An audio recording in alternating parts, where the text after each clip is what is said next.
In this graph, let's look briefly at reversible reaction dynamics. And what we mean by this is comparing the rate at which reactants form relative to the reverse reaction where those products recombine to form the reactants. And let's look at this sort of schematically at the top here first before we look at the graph. And if we call these little green dots our A substrate and the purple ones are B substrate, and they are reactive.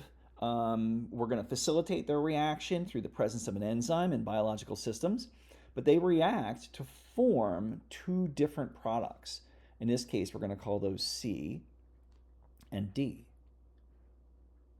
Now, initially, if all we have is A and B, they will combine to form C and D at some particular rate.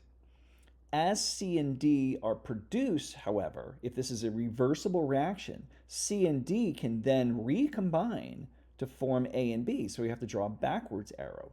This is a reversible reaction. Now, the equilibrium constant is what tells us whether we're going to end up with lots of A and B and very little of C and D, or vice versa, or maybe even if they're balanced. And so we'll see that in just a moment here.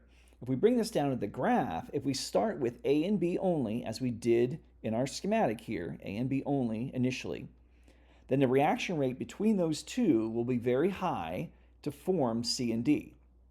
The initial, at time 0 plus 1 second, our reaction rate of C and D combining will be essentially 0 because, again, these haven't formed yet, right? We have to have this reaction take place first before this reaction can take place.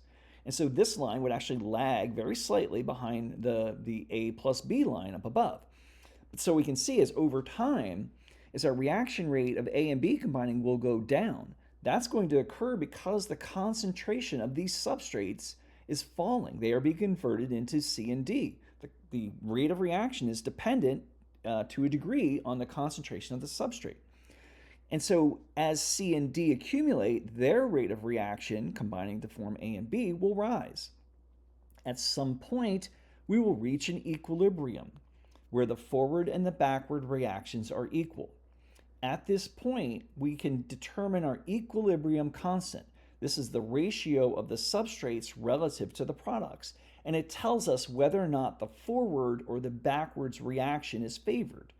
Now, keep in mind that at this equilibrium, we can perturb this equilibrium by either adding or removing substrate.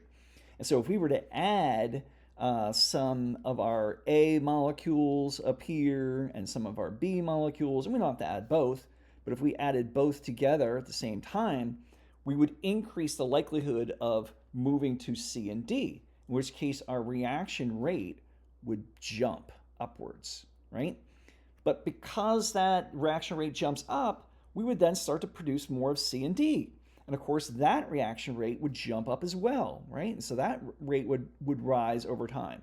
But again, we're going to reestablish that equilibrium over time, that balance. And so these lines would come back down toward our equilibrium, and we would reestablish that balance of the forward and backwards reactions.